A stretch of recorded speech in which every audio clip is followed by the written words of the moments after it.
Hello everyone, welcome back to the channel. Please subscribe to my channel and like for latest news. Over the past few days, Russia has launched a fresh wave of attacks targeting Ukraine's power grid, and amid all this, Moscow is increasingly jittery about the possibility of the US providing Tomahawk cruise missiles to Kyiv. In today's video, I want to explore what's happening on the ground, what Russia's fears really are, and what implications this might have for the region and global security. Russia's campaign against Ukrainian energy infrastructure is not new. It has been a feature of the conflict for years. But what's notable now is the intensity, the scale, and the timing as winter approaches. Recent strikes have damaged substations, cut external links to nuclear plants, and left large parts of Ukraine without power. In one case, Kyiv and Zaporizhzhia plunged into darkness after massive attacks hit key energy facilities.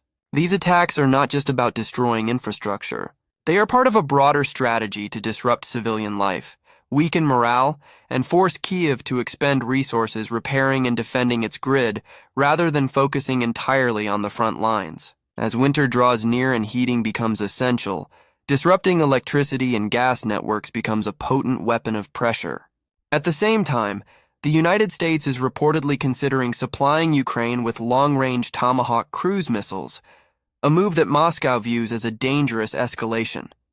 A Tomahawk is a precision-guided missile capable of striking deep into enemy territory. Ukraine sees such weapons as a potential game-changer, enabling it to hit Russian logistical hubs, air defense sites, or ammunition depots far beyond the front.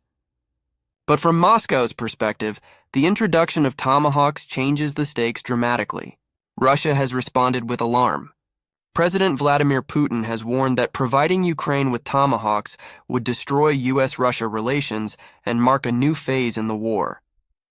Kremlin officials have described the issue as one of extreme concern. Former Russian President Dmitry Medvedev has even suggested that once a Tomahawk is launched, it is impossible to distinguish whether it carries a conventional or nuclear warhead, a claim clearly intended to raise the specter of nuclear escalation. Given that context, Russia's renewed offensive on Ukraine's power grid takes on another dimension. It is not only a direct assault on Ukraine's civil infrastructure, but also a message, a show of strength, meant to remind Kyiv and its Western allies that Moscow can still inflict major damage and escalate further if pushed. To understand the situation better, let's look at a few of the concrete events that have unfolded. Ukraine has accused Russia of deliberately severing the external electrical link to the Zaporizhzhia nuclear power plant, which remains under Russian control. That move raised concerns about safety and stability, as it potentially jeopardized the plant's operational integrity. Around the same time, energy facilities in regions including Kyiv, Donetsk, Odesa, and Chernihiv came under heavy fire, with reports of workers being injured during repair efforts.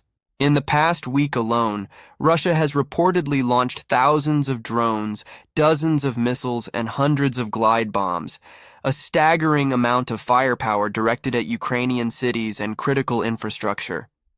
In Kyiv's region, employees of an energy company were wounded when strikes hit a substation. In Odesa and other areas, power transmission lines were damaged, leading to blackouts that affected millions. Some regions, including parts of Kyiv, experienced power cuts that lasted for days, putting enormous strain on civilians and emergency services. Ukraine's air defense forces have intercepted many of the incoming drones and missiles, but the sheer number of simultaneous attacks has overwhelmed even the most well-prepared defenses. When dozens of projectiles are launched at once, only some can be intercepted, and even a few that slip through can cause devastating damage. Now, regarding the possible supply of Tomahawks, the U.S. rationale is that Ukraine needs long-range strike capability to hit Russian positions, degrade supply lines, and force Moscow to divert resources from the front lines. The discussion of providing those missiles also serves as a political signal, a message of continued commitment to Ukraine's defense. Reports indicate that President Trump has discussed this possibility with President Zelensky, with the understanding that such weapons would be used strictly against military targets. From Moscow's perspective, however, this development is deeply troubling. The ability for Ukraine to strike deep into Russian territory fundamentally alters the strategic balance. It undermines Moscow's sense of security and could push it to take drastic countermeasures.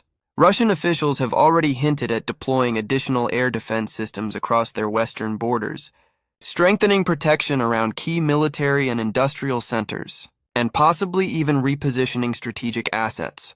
Some Russian commentators have gone further, suggesting that Moscow could retaliate by placing missiles closer to US or NATO territory, an alarming echo of Cold War tactics.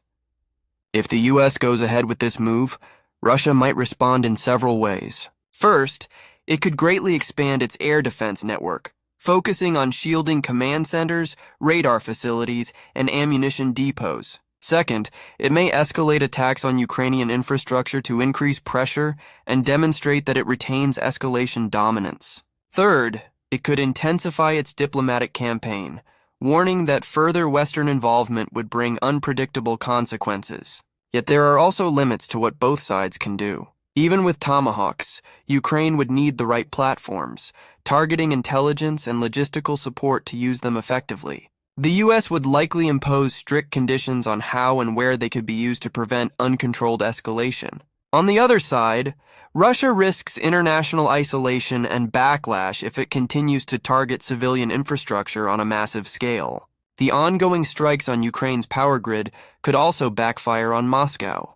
Every attack deepens international condemnation and galvanizes Western support for Kyiv. Moreover, Ukraine is becoming increasingly adept at restoring its grid quickly and developing backup systems like microgrids and portable generators. Each strike, while painful, teaches engineers how to make the system more resilient. From a humanitarian standpoint, the situation remains dire. Millions of Ukrainians face the prospect of winter without stable electricity or heating. Schools, hospitals, and water systems are being forced to rely on backup power or go dark entirely. The psychological toll is immense, but so too is the determination of ordinary citizens to endure and rebuild. The conflict is now as much about endurance and logistics as about firepower. Russia is betting that by breaking Ukraine's energy system, it can break its spirit.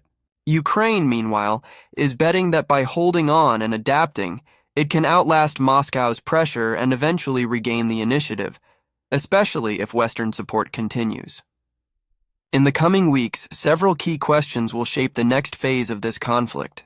Will the US actually send Tomahawk missiles, or is this mainly a diplomatic signal? How will Russia respond if that happens? Can Ukraine repair and protect its energy network fast enough to keep the lights on through winter? And will either side find a path toward de-escalation, or are we entering another cycle of intensifying strikes and counterstrikes? One thing is clear.